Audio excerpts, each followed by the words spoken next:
கரூரில் விஜய் பிரச்சாரத்தில் ஏற்பட்ட கூட்ட நெரிசலில் சிக்கி 41 பேர் உயிரிழந்த வழக்கு ஆவணங்களை சிபிஐ அதிகாரிகள் மொழிபெயர்க்கும் பணியில் ஈடுபட்டு வருவதாக தகவல் வெளியாகியிருக்கிறது.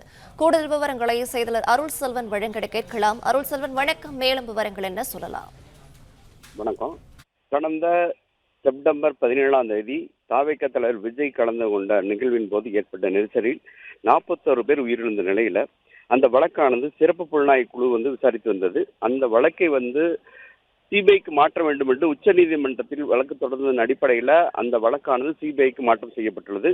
அதனைத் தொடர்ந்து IPS பிரவீன்குமார் அவர்களோட தலைமையிலான குழுவினர் கடந்த 17ஆம் தேதி கரூர் மாவட்டம் ஆட்சியர் அலுவலகம் அருகில் இருக்கக்கூடிய சுற்றுலா மாளிகையில் தங்கி 2 நாட்கள் விசாரணை மேற்கொண்ட பிறகு தீபாவளி பண்டிகையை முன்னிட்டு அவர்கள் சொந்த ஊருக்கு திரும்பிய நிலையில 19ஆம் தேதி அவர்கள் சென்ற நிலையில 21ஆம் தேதி ஆய்வாளர் மனோகர் மற்றும் தலைமை காவலர் ஒருவருடன் மீண்டும் அந்த சுற்றுலா மாளிகைக்கு வந்த நிலையில அவர்களுக்கு பாதுகாப்புக்காக துப்பாக்கி ஏந்திய போலீசார் அங்க போடப்பட்டிருக்க நிலையில கடந்த 9 நாட்களாக அங்க தங்கி சிறப்பு புலனாய்வு குழு கொடுத்த அறிக்கையின் அடிப்படையில் 1800 பக்கங்கள் கொண்ட அந்த அறிக்கையை மொழிபெயர்க்கும் பணியில் அந்த இரு அதிகாரிகளும் ஈடுபட்டு உள்ளதாக தெரிய வருகிறது.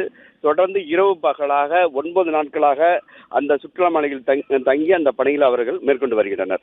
பிளே ஸ்டோர் மற்றும் ஆப் ஸ்டோரில் இருந்து பாலிமர் செயலியை QR கோடு மூலம் பதிவிறக்கம் செய்யுங்கள். செய்திகளை உடனுக்குடன் பெறுங்கள்.